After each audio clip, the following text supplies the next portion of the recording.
Suppose you have just completed this piece of work. You're now faced with the question of how is it to be finished? Do you want an opaque finish? Or a clear, natural finish? Should it be darker than it is? Will it be subjected to rough usage or excessive moisture? Or perhaps you want it to appear as a more expensive material.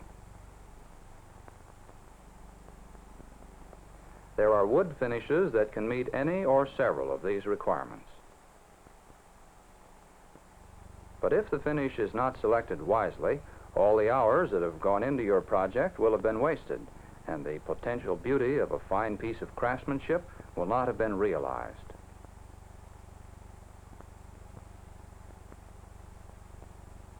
However, before any finish can be applied, you must have a smooth surface on which to work. To smooth a piece of wood, select an abrasive that is just finer than the coarsest scratches in the wood. Too fine an abrasive will do the job, but will take much longer. The abrasive you should use will take out the coarse scratches in the material and leave finer scratches.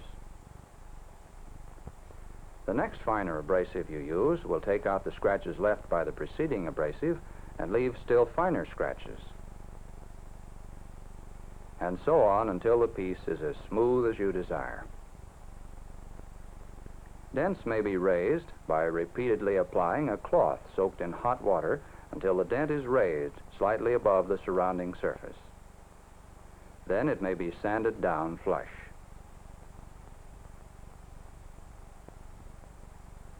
If there are small cracks called checks or nail holes, they may be filled with stick shellac or wood repair that matches the color of the wood. Any such repairs must be sanded smooth. All sanding should be done with the grain. This process is easier if the sandpaper is wrapped around the block. Power sanders, such as this one, are fast and efficient, but rotary sanders tend to leave scratches across the grain. The corner where a flat surface meets an edge is called an eris. The razor edge should be taken off. However, avoid excessive or uneven rounding of the erises.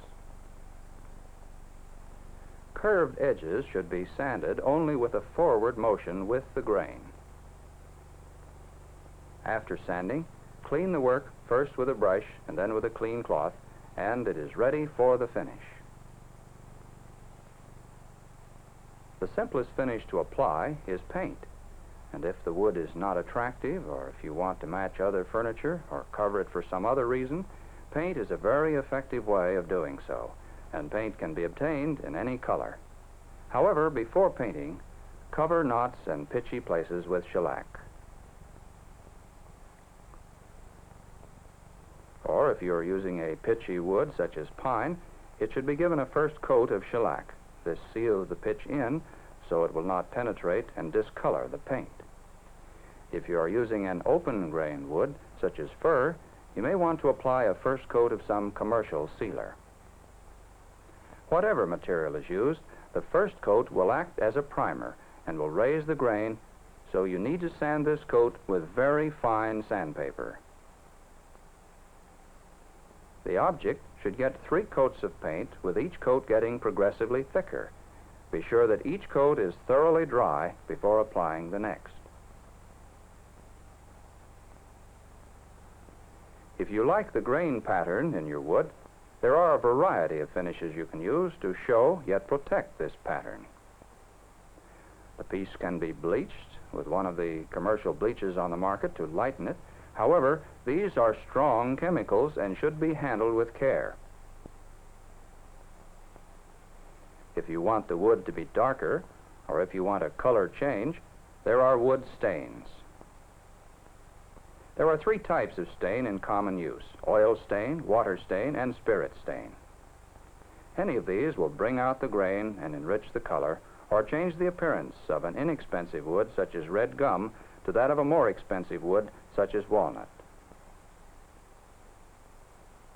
Oil stains, while they do not penetrate the wood deeply and have a tendency to fade, are the easiest to apply, and they come in a variety of colors. Water stains penetrate the wood deeply. They are transparent, inexpensive, and give best results when used on hardwood. However, they raise the grain, which makes sanding necessary between coats.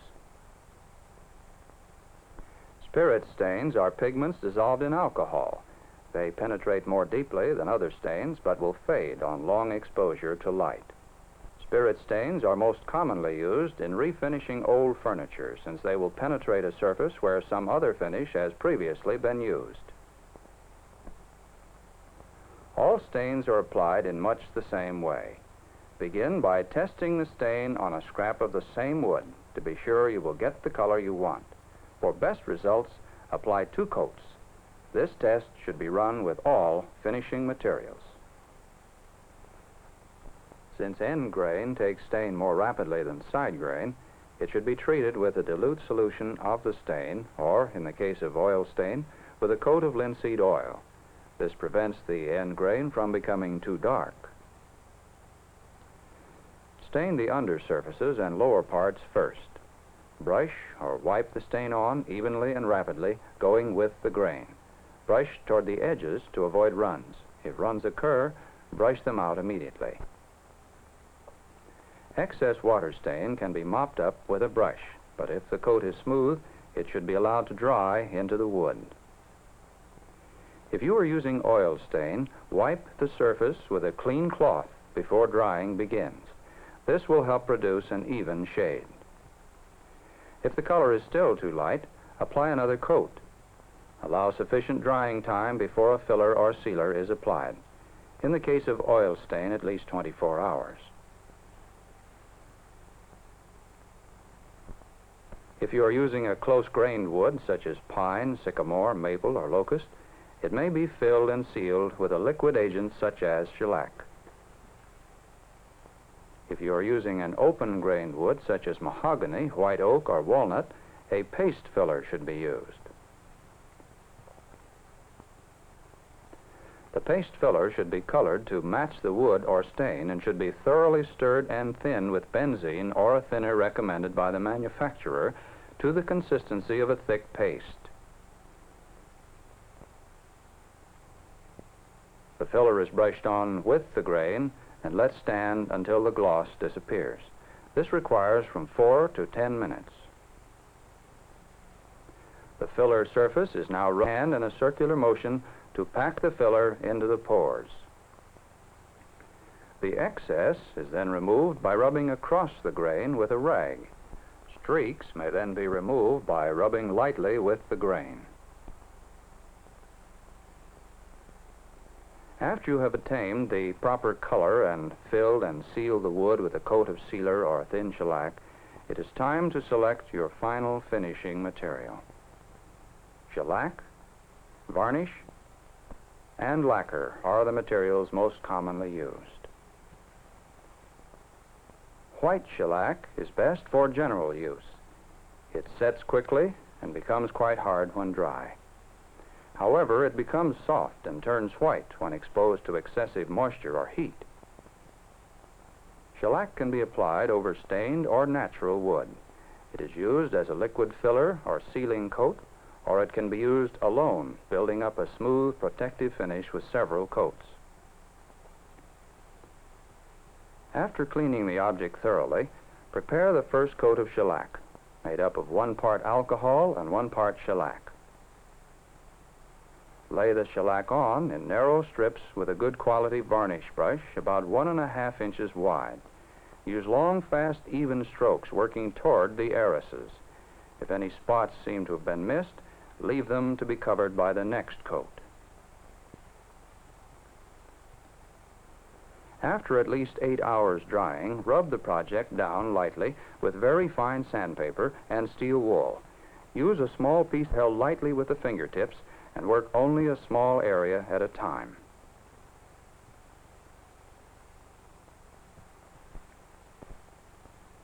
Clean the project thoroughly and apply the second and third coats in the same manner as the first, using progressively thicker shellac.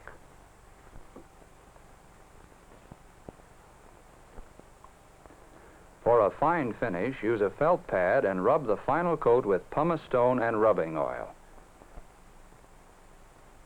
And then with rotten stone and rubbing oil, always rubbing with the grain. Lacquer dries quickly and produces a hard surface and a fine finish that is not affected by changes in temperature. It is comparable to good spar varnish when exposed to moisture. In most cases, it is wise to apply 1 or 2 coats of lacquer sealer before lacquer is applied, because the ingredients in some lacquers may dissolve shellac, paint, and similar materials used as undercoats. Lacquer may be obtained clear or in a variety of colors. Lacquer may be either sprayed or brushed on. However, spraying type lacquer is not the same as brushing type lacquer, and the two should not be interchanged. Be sure you have the correct one.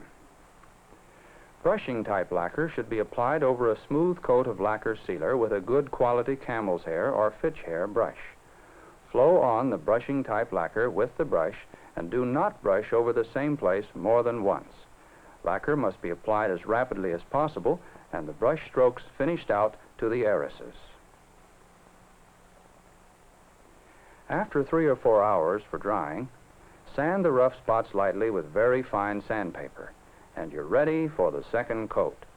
2 coats are usually sufficient when applied over a surface that has been sealed.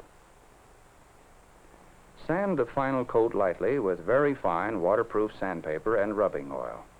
For a smooth velvet finish, rub and polish the final coat with rotten stone and oil. Flat varnish dries in about 4 hours. It acts as a preservative and retains the beauty of natural wood. It produces a soft, dull finish without rubbing and is used on interior woodwork and furniture. In applying varnish, great pains must be taken to avoid dust. The brush must be perfectly clean. Buy small cans of varnish and use a new one for each operation if possible, as the scum will cause a rough surface. Do not apply varnish in the shop, but find a more dust-free room, and never lay the brush down anywhere during the operation. Allow 20 hours for drying and sand with a small piece of very fine sandpaper. Do not do this sanding in the finishing room.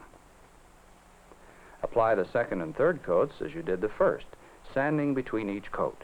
Use a new can for the last coat and a new brush if possible. Rub-on finishes are relatively new.